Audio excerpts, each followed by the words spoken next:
Hello dear students. तो आज की इस वीडियो में हम क्या सीखने वाले हैं? आज की इस वीडियो में हम सीखेंगे इटार्ड रिएक्शन को। अब इस रिएक्शन में होता क्या है जरा ध्यान से समझेंगे। देखिए, हमें कार्बन डाइसल्फाइड या कार्बन टेट्राक्लोराइड लेना है एज ए सॉल्वेंट, जो कि एक नॉन पोलर सॉल्वेंट है।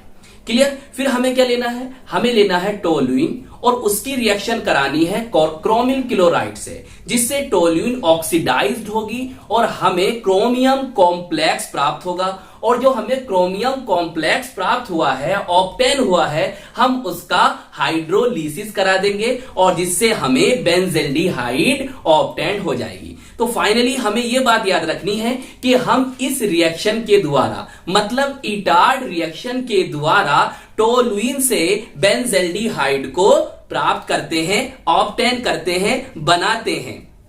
तो हमने क्या सीखा? हमने ये सीखा कि इटार्ड रिएक्शन जो है वो बेंजल्डिहाइड बनाने का एक मेथड है। तो आइए फिर शुरू करते हैं आज की अपनी ये वीडियो।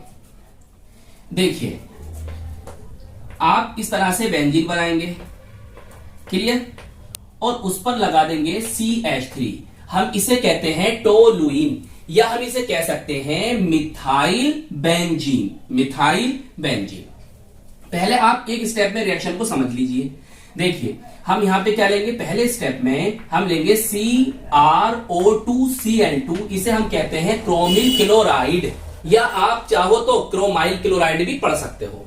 और साथ में ये बात भी आपको याद रखनी है कि हमें यहां पर CS2 कार्बन डाइसल्फाइड या आप CCl4 कार्बन टेट्राक्लोराइड भी एज ए सॉल्वेंट ले सकते हो, या तो ये लो या फिर ये लो।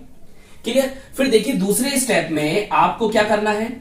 आपको इसका एसिडिक हाइड्रोलिसिस करना है। क्लियर? चाहो तो आप इसे ऐसे भी लिख सकते हो, H3O पॉजिटिव। इसे हम क्या कहते हैं? Hydronium ion. तो इससे क्या होगा? इससे हमें बेंजल्डिहाइड ऑब्टेन हो जाएगी। इस तरह से बेंजीन बनाएंगे और यहां पर CHO। क्लियर? इसे हम कहते हैं बेंजल्डिहाइड, या हम इसे बेंजीन कार्ब एल्डिहाइड भी कह सकते हैं। और एक नेम और जानो कि हम बेंजल्डिहाइड को ऑयल ऑफ बीटर आमंड्स के नाम से भी जानते हैं। क्लियर? तो देखिए, ये जो आप रिएक्शन देख रहे हो इसे हम कहते हैं इटार्ड रिएक्शन। ये मैंने आपको वन स्टेप में इस रिएक्शन को लिखकर दिखाया। क्लियर? अगर आप अपने एग्जाम में इस तरह से भी लिखकर आते हो तो आपकी रिएक्शन सही मानी जाएगी। एक बार और समझ लो। देखिए, हमें क्या करना है? ये लेना है, इसका नेम क्या बताया? मिथाइल बेंजीन, या हम इसे कहते हैं टोलुइन। क्लियर? दो स्टेप में करनी रिएक्शन। पहले स्टेप में आपको CrO2Cl2 लेना है, जिसका name chromyl chloride.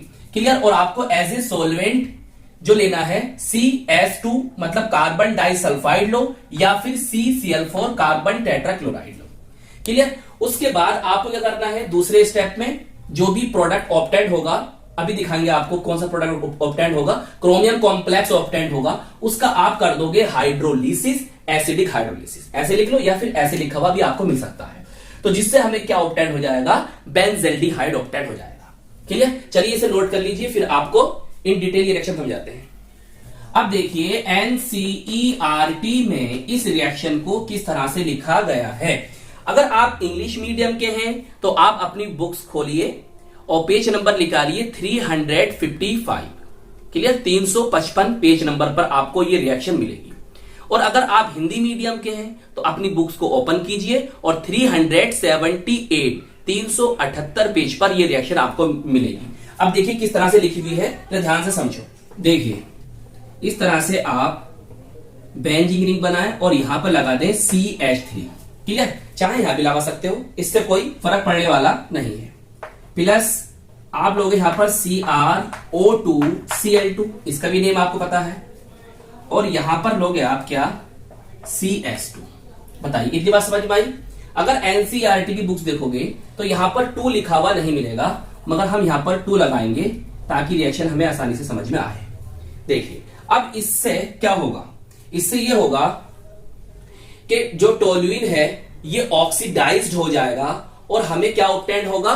Chromium complex. Clear? जिसे हम ब्राउन कॉम्प्लेक्स भी कह सकते हैं। बहुत सी बुक्स में अगर आप देखोगे तो वहां पर आपको ब्राउन कॉम्प्लेक्स भी लिखा हुआ मिल सकता है, मगर एनसीईआरटी में आपको क्रोमियम कॉम्प्लेक्स ही लिखा हुआ मिलेगा। चलिए अब देखिए, आप इस तरह से बेंजीन रिंग बनाए, क्लियर। यहां पर आपके पास कितने हाइड्रोजन है? 3 हाइड्रोजन है और साथ में एक कार्बन है। यहां पर आप ना एक ही हाइड्रोजन लिखे, क्लियर। अब इन 2 हाइड्रोजन को मैं यहां दिखा रहा हूं, सही। इसका भी रोल अभी समझ में आएगा आपके, ये कहां गए। अब आप इसे देखिए, आपके पास क्रोमिल क्लोराइड के कितने मोल्स हैं? 2 मोल्स हैं। अब जरा ध्यान से समझेंगे, देखिए अभी 2 मोल्स को आप ध्यान में मत रखो, केवल इतना याद रखो CrO2Cl2। देखिए इसे मैं कैसे लिखता हूं, CrO2Cl2 को मैं कैसे लिखता हूं, देखिए O लिखिए, लिख दिया। अब देखो फिर लिखिए Cr, लिख दिया Cr, फिर देखिए फिर लिखिए O को, लिख दिया ऑक्सीजन को। अब देखिए यहां से हाइड्रोजन को ले लीजिए और यहां पर लगाइए, लगा दिया। अब यहां पर क्या है? Cl2 है, उस Cl2 को लगा दीजिए, क्लियर। अब जरा ध्यान से समझो, ये कितने मोल्स थे? 2 मोल्स थे, क्लियर। और आपके पास हाइड्रोजन कितने बचे हुए थे? 2 बचे हुए थे। अब आप क्या करोगे? आप ये करोगे, यहां पर इसका होल ट्वाइस कर दोगे। बताइए, देखिए इसे देखिए और ये जो बना है इसे देखो, सब कुछ बैलेंस हो चुका है। तो बताइए, तो समझ में आया यहां पर मैंने 2 क्यों लिया था और एनसीईआरटी में नहीं लिखा हुआ है, ये मैंने आपको समझा दिया। और यहां पर ये 2 हाइड्रोजन रोल भी आपको समझ में आ गया। तो कुल मिलाकर ये जो बना है इसे हम कहते हैं क्रोमियम कॉम्प्लेक्स। बताइए, इतनी बात समझ में आई? आगे चलो। अब आगे जब आप देखोगे तो एनसीईआरटी में आपको क्या मिलेगा? इस तरह से लिखा हुआ मिलेगा, यहां लिखा होगा H3O पॉजिटिव, क्लियर। ध्यान से देखो, ये 3 है, H3O पॉजिटिव। अब यहां क्या बन जाएगा? इससे बन जाएगा, जब इसका तुम हाइड्रोलिसिस करोगे तो इससे बन जाएगा बेंजल्डिहाइड, क्लियर। लीजिए, ये आपका बन गया बेंजल्डिहाइड। तो एनसीईआरटी में इस तरह से लिखी हुई है ये रिएक्शन। अब चाहे आप इस तरह से याद कर लो, चाहे आप इस तरह से याद कर लो, दोनों ही मैंने आपको ये रिएक्शन लिखकर समझा दी।